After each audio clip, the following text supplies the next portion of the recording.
Hey everyone, how's it going? I hope you're all doing great and following the 3H's of the channel. In this video, it's all about the state of Tennessee. So if that sounds like something you're interested in, pull up a stump with me and let's get into it. Thank you for watching. I was born and raised in the hills of southern Middle Tennessee. The family farm was well upwards of 500 acres and made up mostly of thick woods. In an area as sparsely populated as this, the people have names for the old oddities that seem to be unexplainable, or even by their knowledge, flora or fauna of the land. One of these oddities is known as the Laylow Man.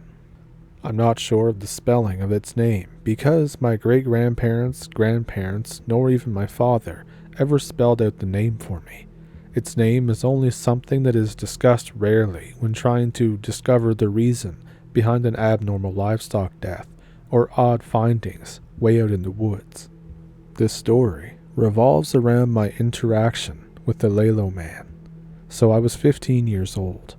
It was late November, and it was deer hunting season, rifle season at that, so I had decided to go hunting that day.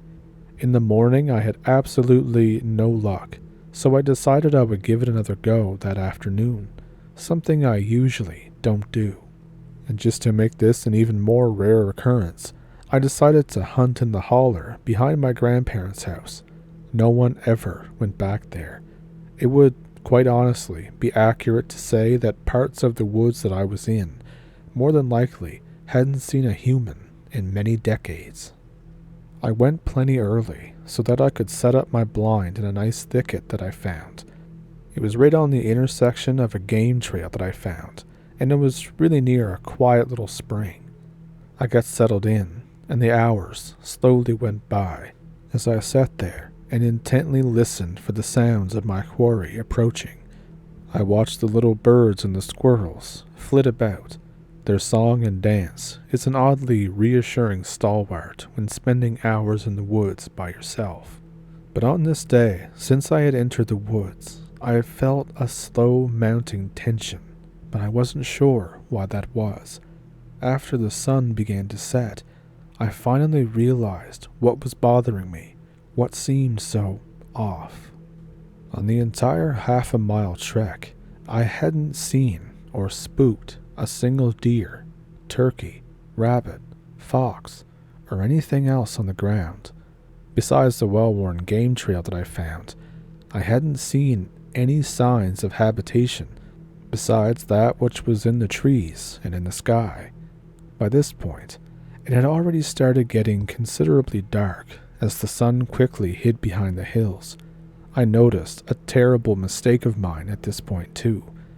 As I usually hunt in the morning, and at stands that I intimately am familiar with, I never carry a light with me. That was now a major problem.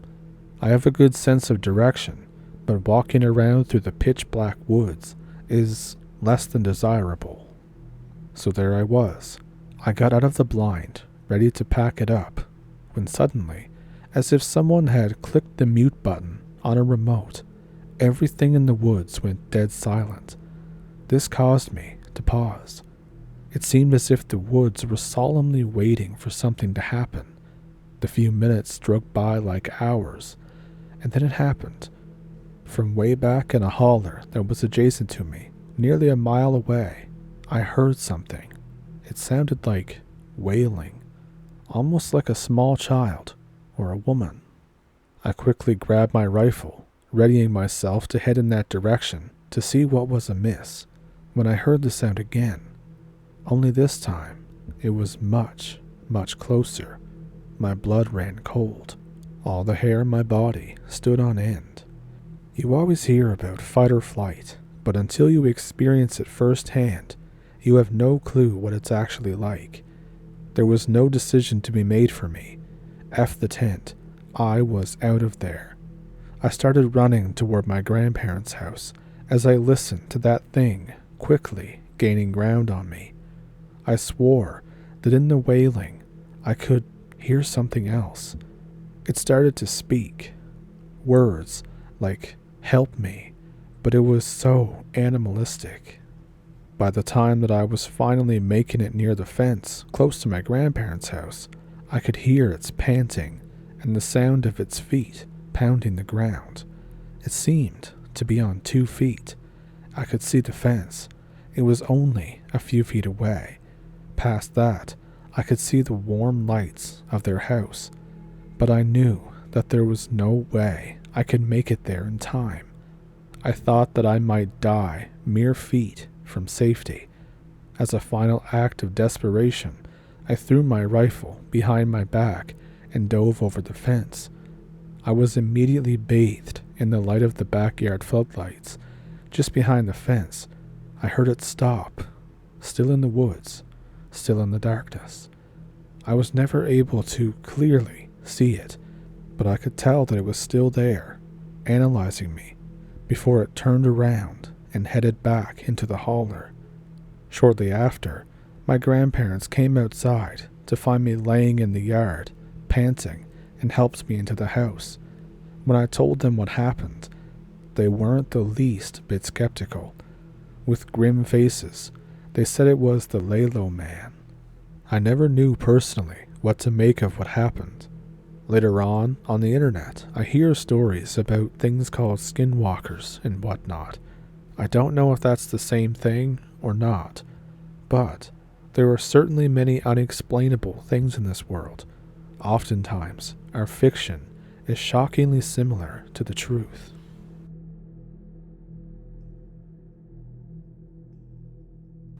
This is a story that happened when I was 10 years old. That afternoon that this happened, my cousins and I had gone into town with my grandfather. For the life of me, I cannot remember what exactly we were doing in town or why we went there, but it took a while, and we weren't headed back home until it was pitch black outside. In a battle royal to determine who would ever get the elusive position of riding shotgun on the way back, I was the victor. So, our property surrounds on both sides about 1 mile and 1.5 miles to 2 miles of highway. Right before one gets to the stretch of road where our land is, there's a sharp turn in the highway. And now would also be a good time to mention that we don't exactly have any neighbors, unless you count the horses that are roughly 1 mile away from each side of our property via the highway. That night, as we were coming around a curve, I was in the middle of taunting my cousins from my seat when I heard my grandfather gasp. I quickly turned around to see exactly what was going on, and I managed to catch a parting glimpse of what had so disturbed him. The lights had already gone off of it, so I couldn't make out many details, but something was stepping out of the woods on the edge of the road. Very spooked, I looked at my grandfather for some kind of reassurance that my eyes in the dark had only played a trick on me, but his face was deathly pale. He was absolutely terrified by what he had just saw. The only time he had ever said anything about what exactly happened or what it was he saw was as soon as we got home. He simply stated that it was the Ellow Man. I don't know if the Ellow Man is a good omen or a bad omen, or if it's even just happenstance that you see it, but just a few weeks later, my grandfather was the only witness to my dad's death on a farm incident. The only people who remotely saw that thing were my grandfather and I.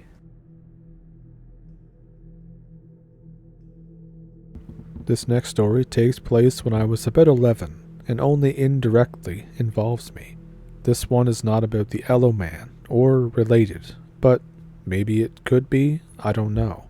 The event happened 2 weeks before Christmas that year, so my grandparents had to put the finishing touches on their Christmas shopping, as well as run some general errands, so they left their house basically all day. Now this house is an old plantation-style home that's been in the family for a very long time.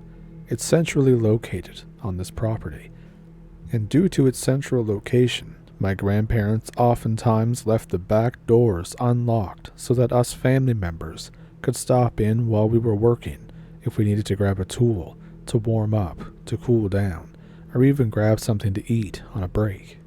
When they got back from their excursion, night had fallen on the farm. As they walked up to the back door to enter the house, they noticed that the door was sitting slightly ajar. Thinking that maybe one of us kids had just forgotten to close up properly during the day, they entered the house without even a second thought. And that's when this story changes. As soon as they enter, they can feel that something is off. That being the case, they called the rest of the family to see who had come to the house. Only nobody had been to the house that entire day. Now they were rather unsettled. My grandmother decided that she would check the house to make sure that nothing was out of place or stolen. As she went room to room, she didn't see anything that was out of place. With only one room left in the house to check, she made her way to the front guest bedroom. This bedroom is not a place that I like. It has heavy curtains draped down by all the windows that keeps the room in a perpetual state of darkness. When you add that to the creepy antique dolls that line the walls, you have one creepy-ass room on your hands. To top it all off, though, the only source of light in the room is a single light in the middle of the room that has a pull string. Like I said, I hate this room. As my grandmother made her way into this room, that feeling of unease from the rest of the house was replaced with something far more sinister. The feeling that I'm sure that a mouse feels before being struck at by an owl. The feeling of predation. She could tell that something was in that room and it was watching her, waiting for her to distance herself from the entrance of the room to turn on the light. She froze at the entrance. Quickly and quietly, she grabbed my grandfather and they retreated to their bedroom and locked the door. They prayed to make it through the night unscathed. The next morning, the house felt all right again, and my grandmother laughed off those feelings as just paranoia. Fast forward 1 week, the week before Christmas. My grandmother is cleaning the house, as their house is where we would always celebrate our family Christmas. She goes through the house, tidying everything, and as she is finishing, she ends up at the same room as before. She starts vacuuming the room, and then decides to start vacuuming behind the curtains. When she starts behind the curtains that are right beside the entrance to the room, her blood freezes, and terror sets in. Behind the curtain was a spot that someone or something had cleared out a space to stand in. In the heavy carpet, there were marks from where it had stood motionless for hours. Whatever it was only mere inches away from her, watching her, waiting for her to enter the room. That Christmas, due to it being the first one since my dad had died, some odd things were happening at my house, and we spent the night at my grandparents' house Christmas Eve night, and that is the night that my grandmother told us what happened. It was at that point that I said, it's not like I wanted to sleep tonight anyway, right?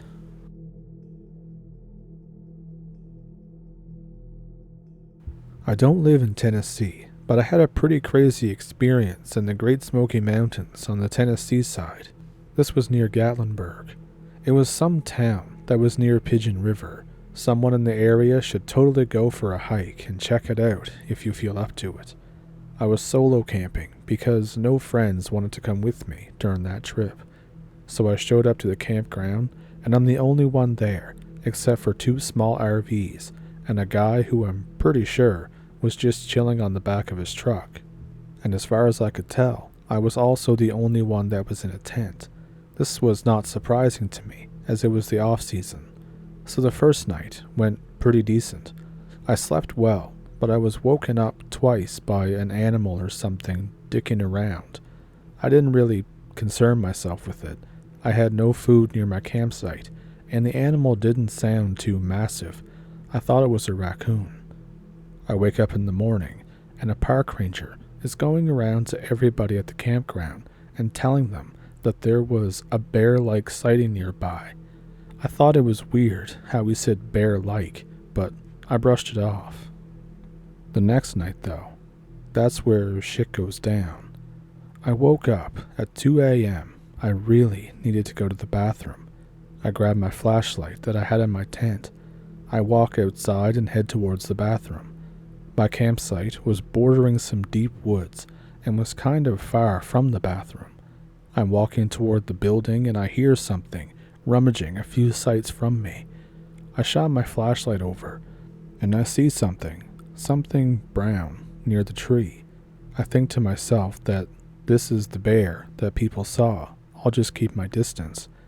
But this thing immediately whips around to look at me. It had these huge, and I mean huge, red eyes, but I'm not sure if the color was red or if it was just reflecting red from my flashlight. Then this thing gets up and starts running toward me on two legs, running like a person almost. I made a mad dash toward the bathroom, probably the fastest I've ever ran in my entire life. I make it as whatever the hell this thing is was just getting close. It looked maybe 5 to 6 feet tall. I locked the bathroom door and I went to sit in the stall. The creature would scratch at the door and make this growling sound and then kind of moan. The best example I could give would be like a low tiger growl. It keeps scratching and growling for about an hour, and then I hear it wander off. Regardless of if I heard it wander off, I stayed in the bathroom for the rest of the night. I was not leaving. I must have dozed off at some point. Before I knew it, a park ranger was banging on the door, asking why I was sleeping in there. I explained what happened. The ranger gets real quiet and says that they're trying to take care of it and not to go around telling people about what happened. I left a little earlier that day, which was a day earlier than anticipated. I have no idea what that thing was, but if anyone is curious, it was near Pigeon River. That's all I remember about the area, since I don't live there at all. And this was earlier in the year, in 2015.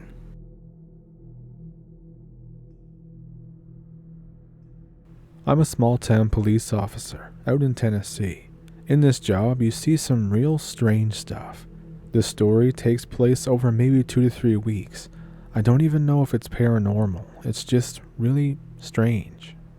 So in 2021, I got dispatched to do a welfare check on an old-timer that lives on the very edge of our jurisdiction. His neighbors, which live 3 miles away, just haven't seen him in a little while.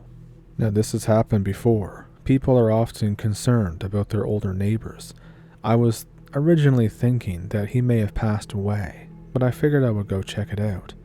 It was about 9 p.m. when I arrived. The first thing I noticed is that the lawn looks pretty cut. There's no mail accumulation, and I see what looks like a lamp or something on inside, so I know that this fellow probably isn't dead. So I go up and I knock on the door. This old dude, who's hunched over, maybe 5'7", answers. I explain that his neighbors called in because they were worried. He let out a small chuckle and said, "I ain't quite dead yet, but I'm glad you're here." At this point, I groaned internally. Old people love to make a big deal out of little things, or just talk to you forever because they're kind of socially starved. I say, "Oh, why's that?" He said, "'Cause I got all this coffee made and no one to drink it with." I had a laugh. I couldn't help but smile at this dude because he had this good old boy accent and a cheesy, toothless grin. I thought, you know what? I'll kick it with him for maybe 5 minutes. We wind up drinking a cup of coffee on his porch together at night. Being a night shift officer, I didn't really think anything of this until we were sitting there in the dark together, and it clicked that this old dude was A, awake pretty late for someone his age, and B, had coffee made and is drinking it this late. I say, "So, do you have a night job or something?" He said, "No sir, I don't." I asked, "You don't intend to go to bed anytime soon?" This next moment, I remember vividly because it was almost cinematic. He took a long sip of coffee, placed it on the wicker table on his porch, and looked at me. To tell you the truth, sir, I'm afraid to be here by myself at night. I don't want to go to bed. I ask, of course, why? He starts telling me about how whenever he goes to bed, whenever he tries to sleep, there's always something outside. It starts with the leaves outside his home getting kicked around, and then something begins scratching at the walls. I say, well, living out here, it could be a bear. He said, no, sir, it is not. He said it with such conviction, I wanted to believe him. I then asked, what is it then? He then goes on an old country boy soliloquy about how he's lived here all his life. He knows the noises that animals make, but nothing really beyond that. I just tell him to keep his doors locked and call 911 when it happens again. He cracks this big grin and says, no, I don't want to bother y'all. If I called you every time it happened, you'd be out here every night. We talk for another few minutes. I find out this dude was a Marine, that his wife passed away last year, just life stuff like that. I finish my cup of coffee, I thank him, and I bounce. Fast forward a couple hours later, one of my fellow night shift officers gets dispatched to the old guy's house. I decide to tag along because nothing else is happening, and I'm curious. By the time I arrive, the old guy and the officer are chilling on the porch. I say, what's up? The old guy cracks another big cheesy smile. He starts telling me that he took me up on my offer of calling the cops because he heard the same thing outside. It's now midnight or so. Me and the other officer walk the perimeter of the house, looking for anything, but we don't see any signs of anything out of the ordinary. We tell the old guy that we don't see anything. He says, well, how about some more coffee? Now, personally, I would 100% do it, but to be honest, we're not supposed to. With the other officer there, I knew that it wouldn't go well, so I decided to pass. As we're leaving and giving him directions to just call if he's scared or if he sees something, and to make sure that he's locked up, he follows us to our cars off his porch. The other officer leaves, almost like he wasn't interested. The old guy, though, I can tell he's worried. He tries to keep the conversation going. I'm not sure if it's because that he was worried or if he was just the typical old guy wanting to socialize. Eventually, I find it out and I leave. Now this next part takes place a little bit later. I don't remember how far apart, but a little backstory is required. At the start of every police shift, we did a roll call. It's basically a meeting where you're told about the stuff that's been going around town by a supervisor. I mention this because our shift supervisor mentioned that an old guy keeps calling at night for officers to check around his property. I, of course, know immediately who he's talking about, and sure as shit, we got called again. Dispatch radios for any available units to volunteer to go to an old guy's house. They usually do this when they know the call is nothing. They're basically asking us who wants to take one for the team. I volunteer because A, free coffee, and B, I kinda like the old country boy.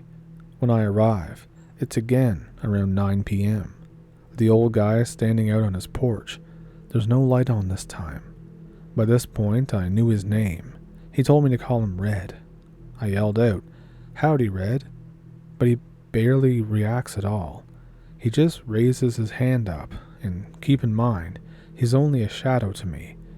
I ask him if we can turn on the porch light while I'm walking up. He doesn't move. He doesn't say anything.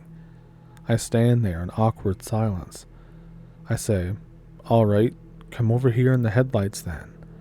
As he walks into my headlights, I can see that all of his skin is irritated.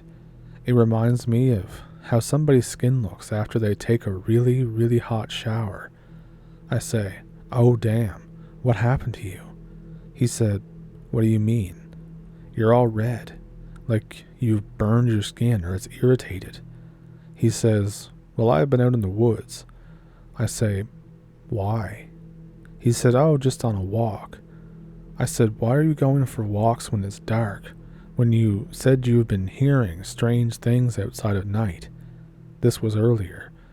I tell him I'll do the usual routine and poke around outside. What was weird is that he always stayed on the porch, but this time was the first time that he tried to follow me and follow me real close until I told him to hang back.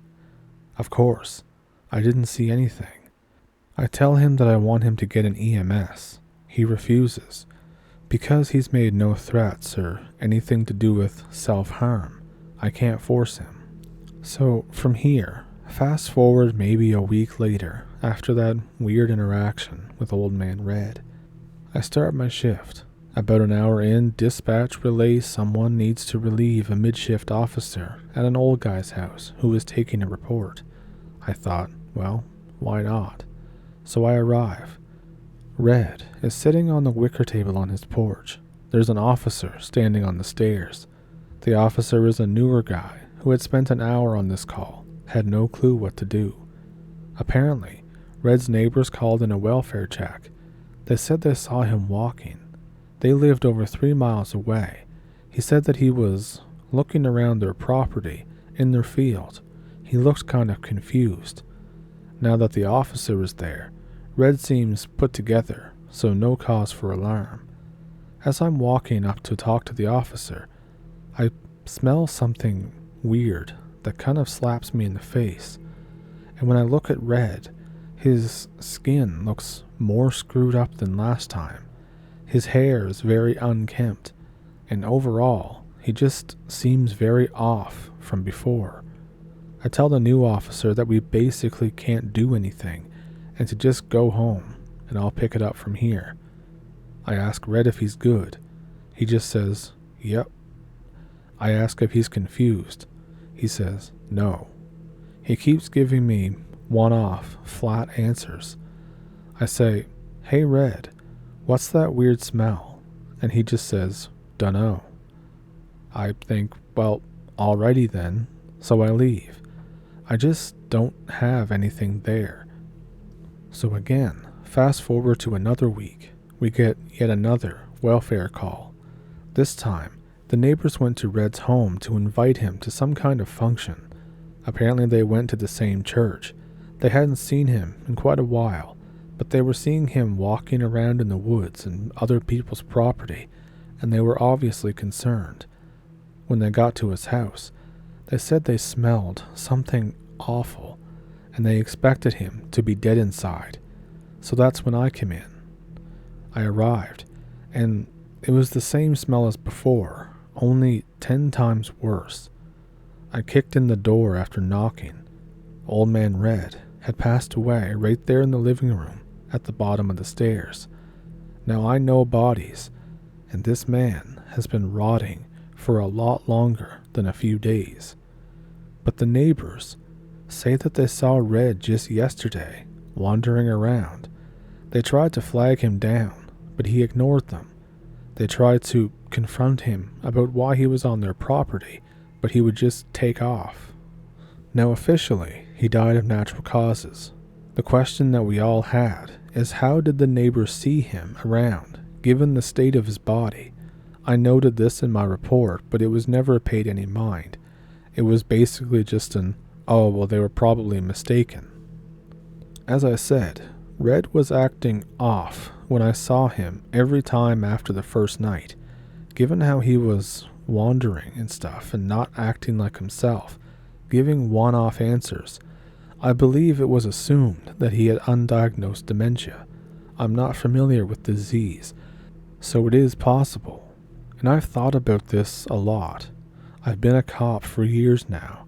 There are calls like this that result in dead old people all the time. So many people just forget about them, I guess. But this call has stayed with me, and, like I said, I think about it a lot. The dementia theory, which again is the official line, his skin could be explained by poison ivy or poison oak. Both are common here in the woods. Red is confused, wanders off, and gets that stuff all over him. Or just brushing through plants in general can do that to you. For me, though, the part that I always wonder are about the neighbors. I spoke to them extensively, and they said that there was no mistaking that they saw Red more than once after he supposedly was dead. They saw him on their property, wandering. His body's decomposition makes that impossible. When I told them that part, they looked stunned. The older woman especially looked like her jaw was going to hit the floor. They also told me that Red was a devout churchgoer, which is why they knew something was up when they saw him walking around, but they weren't finding him at church on Sunday. And the last bit here, Red had a daughter and had family. I called them to let them know of his passing. I asked her if he ever showed any signs of being confused, and she said no. The whole family said no, resoundingly. He had all sorts of Marine buddies that he kept in contact with as well. There was nothing that pointed to dementia. Now, I'm not a doctor, obviously, but I don't know what happened. Something weird is out there, I think. Again, I don't know if it's paranormal, but it's just odd.